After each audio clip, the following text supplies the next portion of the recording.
Greetings, students, and welcome to our next lecture entitled Kantian Ethics. I'm Dr. T. Let's get started. All right, so in this lecture, we'll be talking about philosopher Immanuel Kant. Immanuel Kant was a German philosopher born in 1724, and he's one of the most famous philosophers from the early modern period. His work comes right at the end of the early modern period, so he's basically kind of the last philosopher before we switch into the next phase of philosophy, okay? Now, that being said, in this lecture, we'll be doing an overview of key aspects of Kantian ethics. We're essentially in this particular lecture just laying the groundwork so you can understand his idea in a big picture. And then in the following lectures after that, we'll break his idea down into even smaller digestible pieces. Okay, so let's jump in. All right. So, Kant and deontological ethics.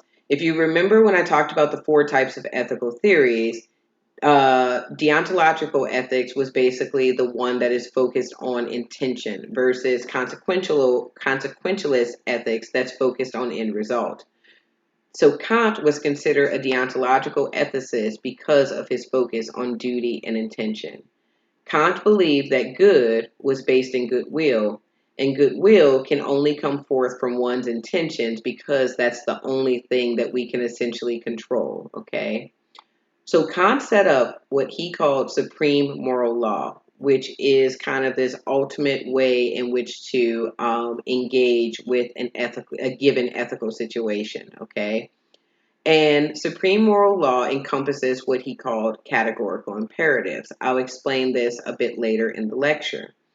And basically, categorical imperatives are used as a blueprint for how we can utilize reason and always know if we're truly acting from duty or showing what he called goodwill. Now, when you hear all of these terms at first, it can seem a bit foreign and overwhelming. But in this lecture, I hope to break them down for you in a way that helps Kantian ethics, which is pretty complex, make a little bit more sense. Okay? So let's really get into it now. So there's three aspects of Kantian ethics which you should try to understand: duty and intention, reason, and categorical imperatives. I'm going to spend a little bit of time on each one. So, duty and intention. Kantian ethics was concerned with why one does a particular action. By understanding the motive of one's action, Kant believed we can determine if that action holds moral worth or is essentially good.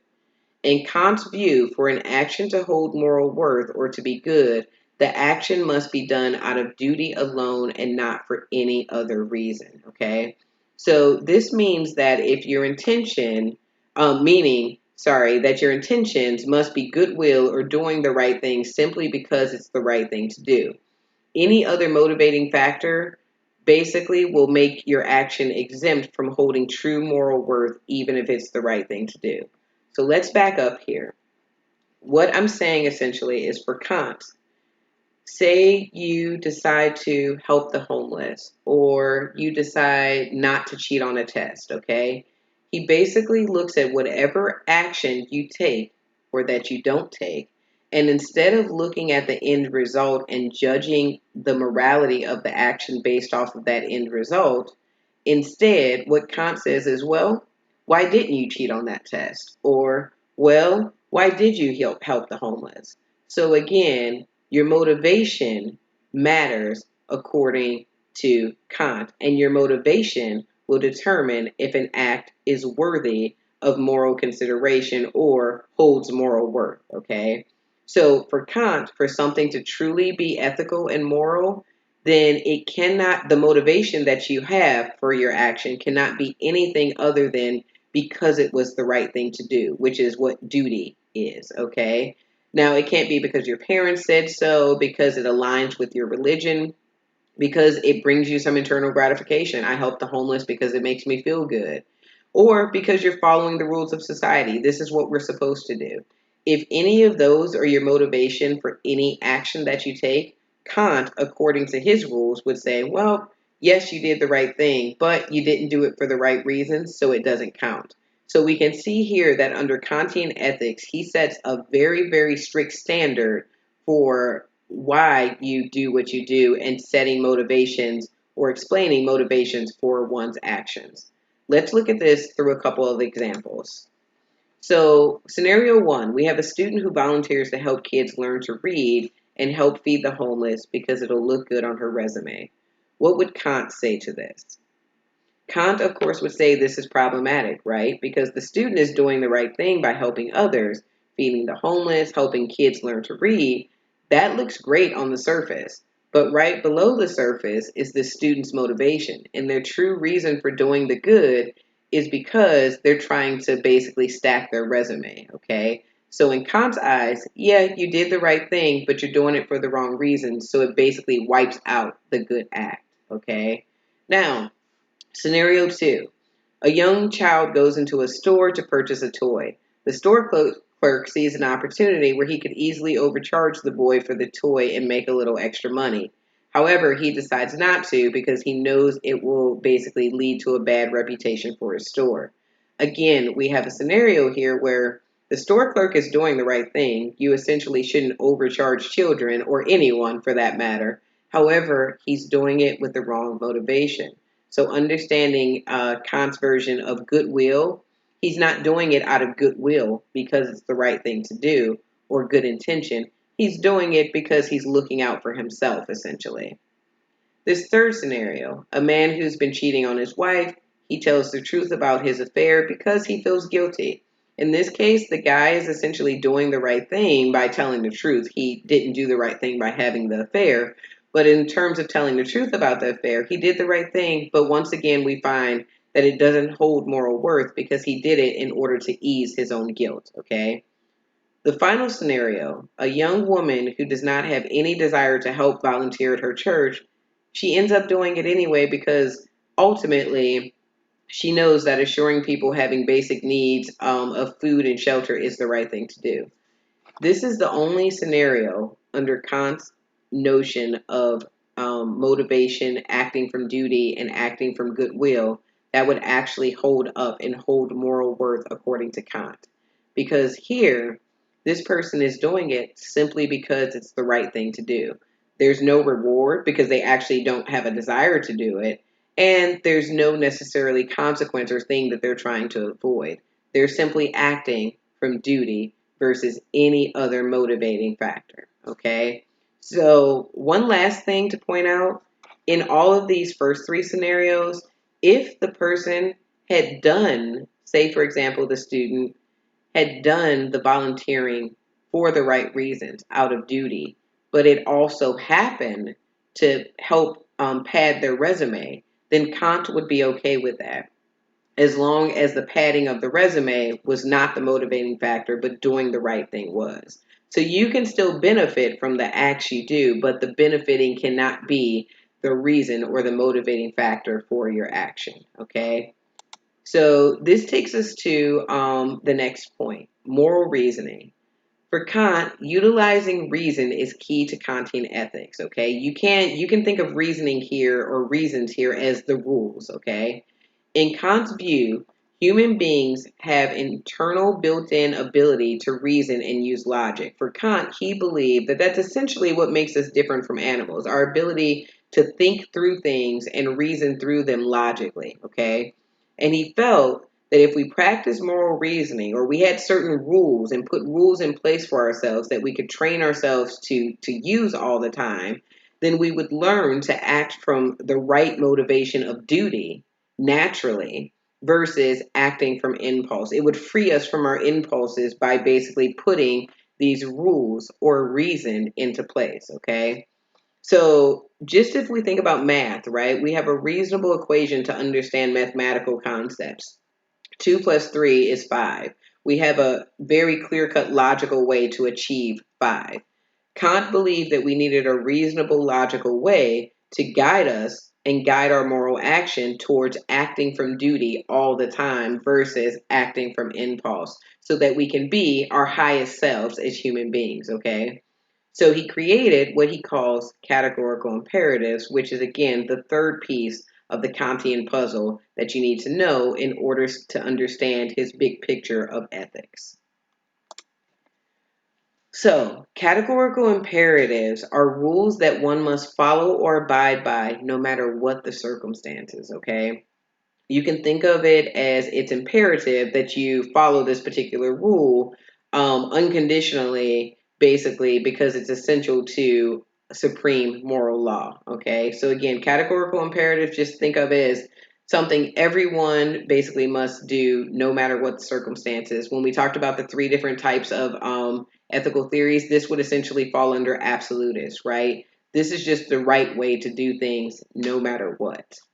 So let's look at Kant's two categorical imperatives. Categorical imperative number one, universalizing the maxim. Kant pushes us to ask ourselves, thinking about any particular action we're about to take, should I steal? Should I help my friend move? Should I tell the truth about a particular thing? Kant basically says, thinking about whatever action you're going to take, should set up for the categorical imperative, can you universalize this maxim? So he pushes us to ask ourselves, would you want to make your action a universal law? Is your action something that you would want to will or to make law that everyone act in the same way that you are about to act? Okay.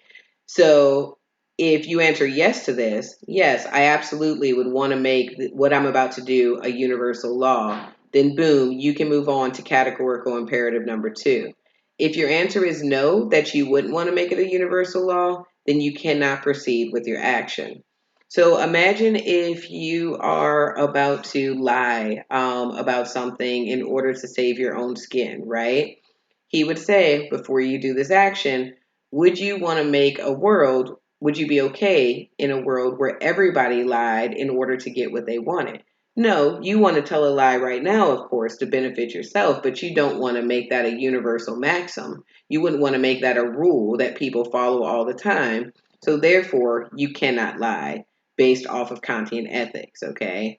If you were to come up with something that passed categorical imperative number one, um, would you want to make it a universal law? You're thinking about should you help the homeless or help someone in need? Would you want to make it a universal law that all individuals help people when they're in need if they have the opportunity to? Then, yeah, most of us could probably universalize that maxim, right? If that's the case, that would take us on to categorical imperative number two. All right, so categorical imperative number two is respecting all persons and not using others as a means to an end, okay? So in categorical imperative number two, Kant is pushing us to ask ourselves, is our action using ourselves or anyone else as a means to an end? Just like with number one, if we answer yes, then we have to stop our action, okay?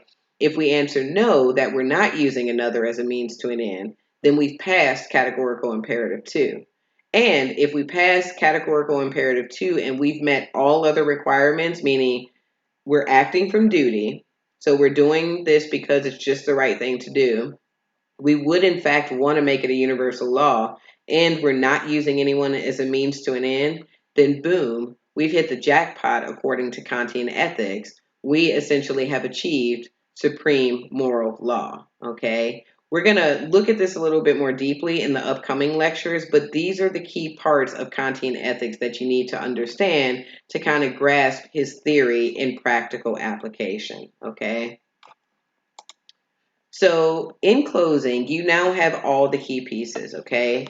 Hopefully, since we're at the end of this lecture, you understand intention and duty. If I were to, for example, give you a question on the final exam, Keith decides not to steal from the store because he realizes that there's cameras in the store.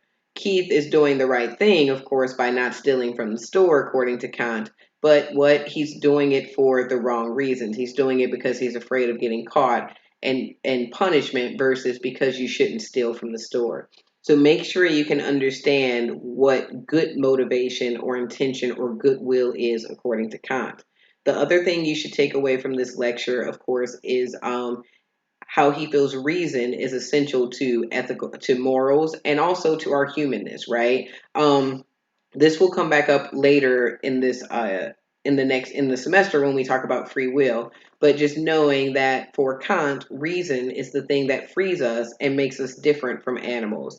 And finally, the part of his reasonable equation that he gives us are the two categorical imperatives, which of course you should have down, which is one, asking yourself, would I want to make it a universal law? And number two, um, asking, am I using anyone as a means to an end? Okay. So those are the key elements. That being said, I know on the surface you can have all the steps, but it doesn't necessitate understanding necessarily.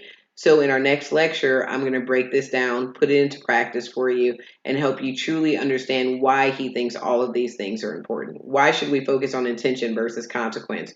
Why can't I focus on the consequence and say, hey, I did the right thing and that's enough?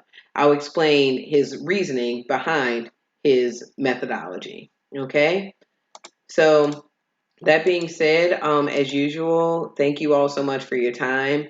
And I will see you in the next lecture. Meantime, take care. Thank you.